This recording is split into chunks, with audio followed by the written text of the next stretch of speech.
Hey guys, Josh here from AppleScript Helper, and today I'm going to be showing you a complete overview of AppleScript. Now, AppleScript is basically a small coding language developed by Apple based on Automator. Automator is basically an automatic helper that does things for you without you needing them, doing them, I guess. The easiest way to explain it is that it can do actions for you on your computer without you telling it to do it every time. So say you wanted to play a music or a playlist every morning to wake you up. You can have Automator have that. So if we delete here, we open up Automator. Automator is in Utilities, I believe, or in Applications, sorry. It's in Applications. You can you can open up Automator, play iTunes playlist, drag it in here, and then hit repeat or shuffle or whatever you want, and then configure it all, and you can have that play whenever. So a lot of people love this because it's really helpful, and you can actually do record and do your action that you want it to do, and it'll actually watch you do that. But a lot of people want a little bit more full-featured Automator. So what we're going to use is AppleScript. Sorry. AppleScript is basically a non-WYSIWYG version of Automator. Automator isn't as full-featured as AppleScript, but it's a lot more user-friendly. This is why we wanted to learn AppleScript, and it's probably one of the easiest coding languages, if not the easiest coding language. I'm not even sure if it counts as a coding language because it's not full features exactly. It just has pre-made coding. So we're going to close up Automator. I have Terminal open right now just for a little couple of coding we're going to show you on the side. AppleScript is found. The AppleScript editor is found in your utilities. So if you go to you go to Applications, and you click Utilities, and it should be in Utilities AppleScript editor. So you can open up Terminal too if you want, but I'm not going to be doing that yet. Terminal is also in your utilities. Yours will say your username right here. Mine's Detrumels, but yours will say your username. So when you open up AppleScript, it's just going to be pretty basic. Right here, there's only two options, and there's a compile, run, and record, and stop button. So there's also result, replies, and events. We're just going to want to uncheck those and make sure it's on result. Description, you're going to want it on event log. And then if you go to AppleScript and preferences, you're just going to want to click use defaults. It should be defaulted to this in the first place. But if you've been playing around with it before and you've ever changed any of this, you might want to hit use defaults and apply. Hit X. And what that does is every single code that's ever compiled, like this and this are the variables, which we'll get into later. And if you set it up, green is variables and subroutine names, and it's green. And set and to are the language keywords, which are black and in Verdana bold. So we'll take that out, and you can follow along. We're going to go over some basic codes, and then we're going to get into a little bit more advanced stuff. This should cover pretty much anything you want to know about AppleScript, but if not, I'll be making videos about just about everything that has to do with AppleScript. So to jump right in, we're going to do say. And this is basically pretty easy. We're just going to do in quotes, hello. Doesn't need to be capital I, like that. And so say in quotes hello. We're going to hit compile. Compile basically changes it to something a computer can understand. So now say and hello are in binary, and it can change it to binary so that the computer understands what to do with say hello. So you always have to hit compile. When you hit run, it automatically compiles it for you in the Hello. As you can see, it said run. Hello. It says hello. Hello. So that you can change the voice and stuff like that. I'm not going to get into that right now. This is just basic. So say hello, and if you don't compile it, Hello. it automatically compiles it and runs it for you anyway. Then we're going to do the next one, beep, compile. Hello. And what beep does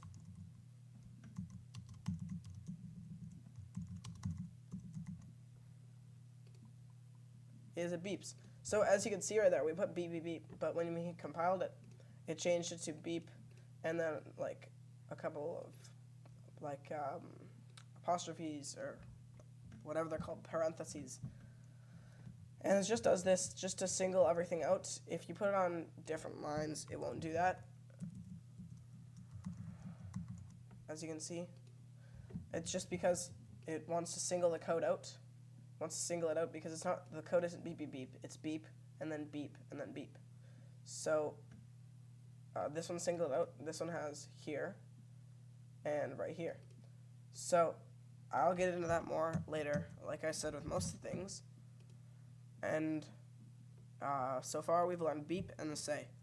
So I'm going to put say, hello, and then beep, beep. So just follow along here, guys. Hello. And oops. Just going to go like that. Hello. And also, you can change the beep sound by going to System Preferences and going to sound effect. You've got mail.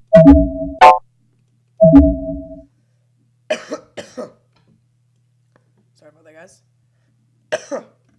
So now if we Hello. Hello.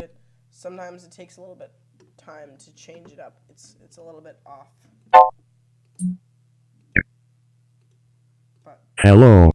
it works. Just takes a minute to change it. So after that, we're gonna hit enter twice, and then right click, go to dialogues, and go to dialogues, 2 buttons, 2 actions. It asks me to do this just because I accidentally selected some blank text, but hit continue if it asks you that. And we should have this pre-made dialog box, display dialog. We're gonna take this out actually right here. Oops. Take that out and compile. It shouldn't do anything.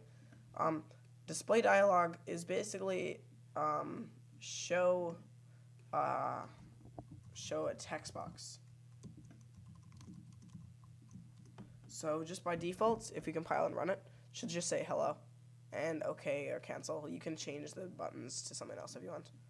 Don't save. So display or display dialog in quotes. Click the button that says 2. And right now it should say this. It's not going to say OK or cancel with this one because we've defined buttons, but there's nothing there. So we want to put something there. So the first one's going to say 1. This next one's going to say 2. Default button 2 is which button's going to be blue. So we don't get confused. The number 2. This default button 2 works like this 2. But we could change this to anything we wanted. It doesn't go by what's in the box. It goes by numbers. So default button 1. This is the second button. It still works. It's just going to go to the first button, basically. If the button returned, basically means if this happens, this is an if statement. If the button returned, which is as you can see if you go to preferences, it is a property. And what happens is the property is the button returned, and the result is the enumerated values. So if the button returned from the result of the results, and the result is automatically right here because there's only one result, is 1. If the button result is 1, then do this. Oops. Do this. Else, if it's not, which there's only one other option, which is 2, then do this. And then we're going to end if, which means that sorry guys, that if the button if and else it's kind of just, it cancels it out. So it's done. So if we compile that and we run it, nothing's going to happen if we press either button. That's because what we have here is a comment. We go to preferences. We can see that they're gray and Verdana. So a comment is basically what a programmer puts in if they don't want the coding to see it. So an action, the action for the first button goes here, and the action for the second button goes here. If we put 2 dashes before anything, it's going to comment it out. So 2 dashes here, compile it.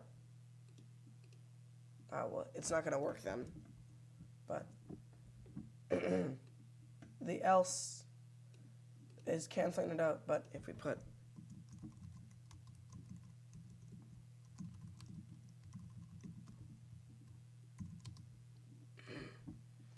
as you can see now, when we run it, display dialog isn't going to happen because it's commented out.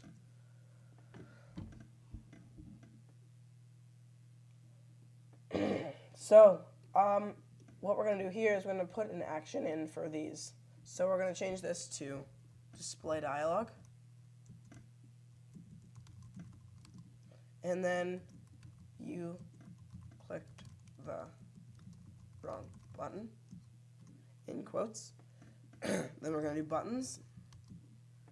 And in curly brackets, terminate, and close curly brackets. Now if we click the first button, it's going to say this. You click the wrong button, terminate. If we had a default button 1, then this should be blue. Well, and kind of, I guess, like clicked over or whatever, highlighted.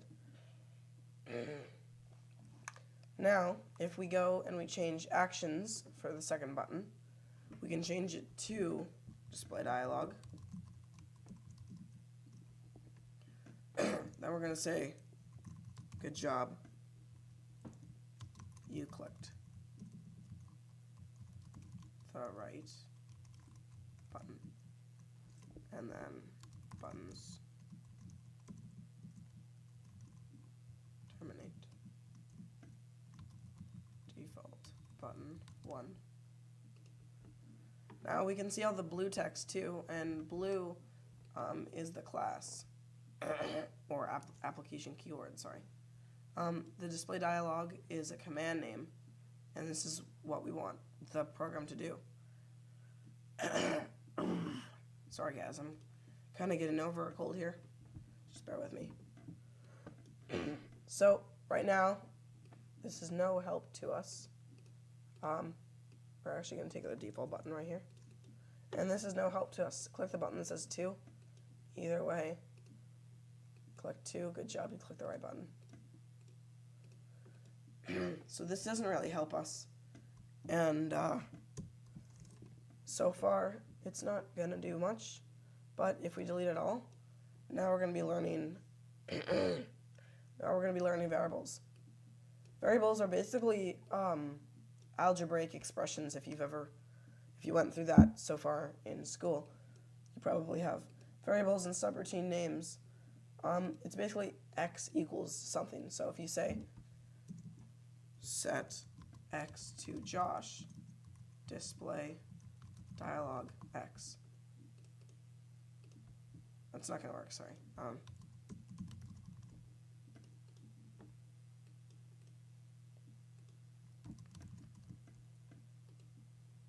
It's not going to work so far. Actually, we have to define it. But if we define it, if we define the variable, then we can use it to show something. So it's usually a user inputted or inputted value. So we're going to say set the name, and a variable, by the way, can be anything. So set.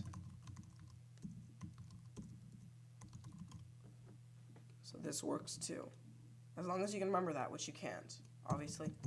But if you can remember it, then it's a great variable. Set the name to text returned of, and in parentheses, because this is a separate code.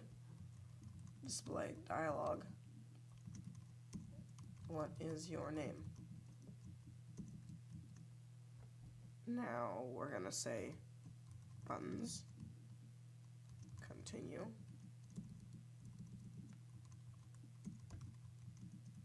closing brackets.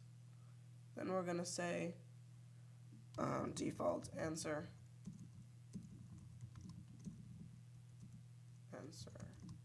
and empty brackets, then default button 1, and close bracket. Now, what this is going to do, and what we can actually do is take this out and do the same thing. See, we can take this out, and what this is going to do is just do this. What is your name? But what is going to happen is it's going to say in the result, text returned is Josh, and the button returned is continue. But it doesn't know what to do with text returned Josh. But what this does is it sets the variable, the name. This does the same thing, but the variable is now Josh. So if we do display dialog, the name with no quotes, compile, it's going to say Josh. It's going to say whatever we want. So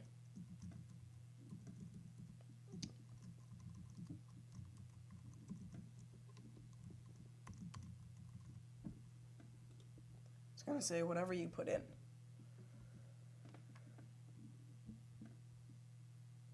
So what we can do with this is limitless, but right now we're just going to learn that.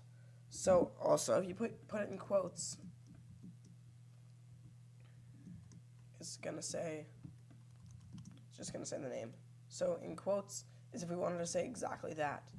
If we don't want it to say exactly that, then we put it with no quotes.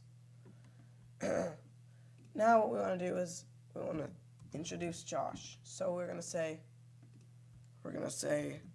in quotes, hello, and like this. So in quotes is hello, space, and the name. So now if you run it, hello Josh, we're going to have to put a space there. Like this. Hello Josh. What's your name? Josh. Hello Josh. And then buttons, terminate. We can also learn with title.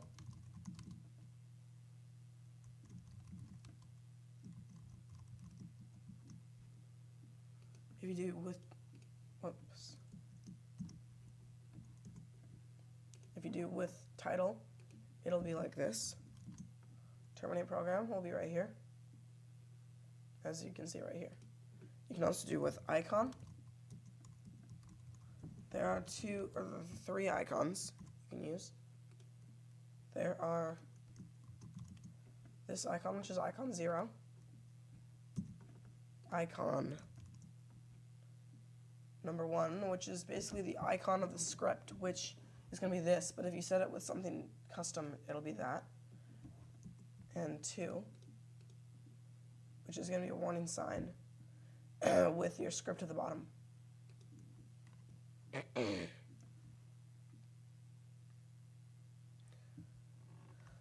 Next, what we're going to learn is a little bit of terminal commands through AppleScript.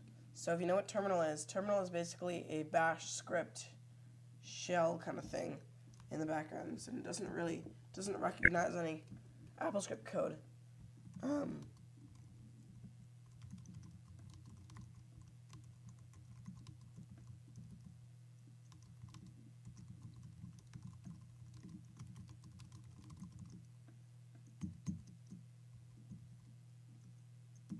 As you can see, it doesn't make any sense to terminal. But what we can do is we can do terminal stuff through AppleScript as long as we know a little bit about terminal. Terminal is basically what happens in the background whenever you do anything. So when you make a new folder, when you delete the folder, when you rename the folder, this is all going through terminal and it's kind of like the DOS version of the background. So what we can do now is delete all this and do shell script, and in quotes we're gonna do mkdir, which makes a new make directory, and then a curly bracket / desktop, which is basically it goes straight to the desktop. You can also do users / your username / desktop, but that's only going to work on someone whose username is the Trummels. So I want to do / desktop / whatever you want the folder's name to be. So I'm going to do test, compile, and run. Now it's going to make a new folder called test, and it's not going to have anything in it. Now what we can do is, if we don't want our coding to end, we can do end and mkd and cd into test. So now what this does is moves you into the test folder, which isn't going to do anything either. It's going to fail because I already have a test. There you go. And it's not going to work here because this is all happening at one time. So it doesn't realize that there's a test as it's happening. So if we take this out,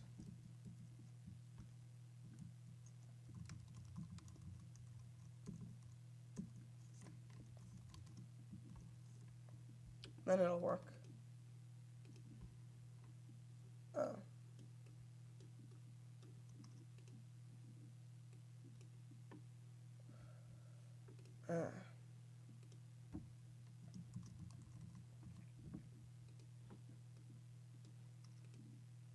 Now it's not going to say anything, but now it's not going to work. What we can do is we can add a try, which basically means if it doesn't work, just keep going. So now we're going to end try after the first code, and what it does is it still works even though we have a test. So basically it singles it out, so it's almost like a comment, but it still tries to do it. But if it doesn't work, it just it keeps going. If we take a try, it's not going to work. Now what we're going to do is we're going to go after test and we're going to echo, which is basically just echo something. It displays something. It's kind of like display dialog. And then after that, we're going to do Josh, and then a greater than sign, and readme.txt. Has to be .txt. Terminal only deals with extensions. So an app, you have to do terminal.app. If you want to open Safari, it's run applications / safari.app. And it's not going to work because it's open.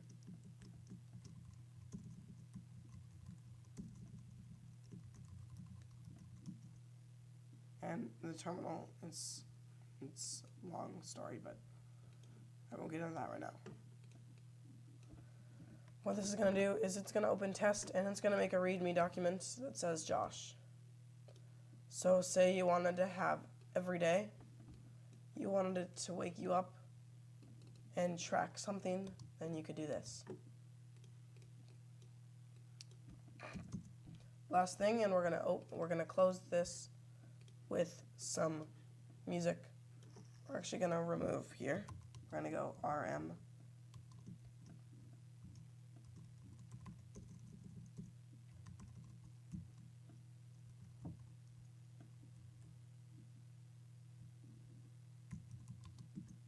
There. Last thing we're gonna do is the tell action. So tell app in quotes iTunes activate, play, track, in quotes, one love. Actually, play track the song and tell. This isn't going to work right now because there is no variable defined.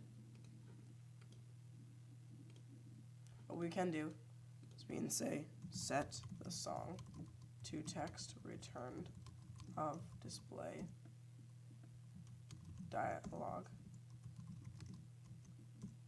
What song would you like to play? Buttons, continue, default answer, default, button 1. Now if we run, one love,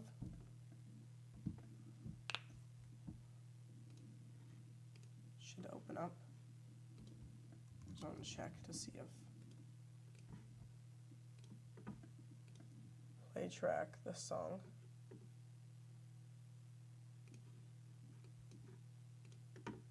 Try something else.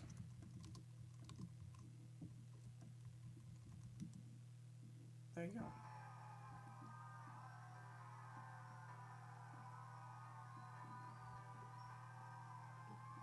This has been Josh from Apple Tech Helper,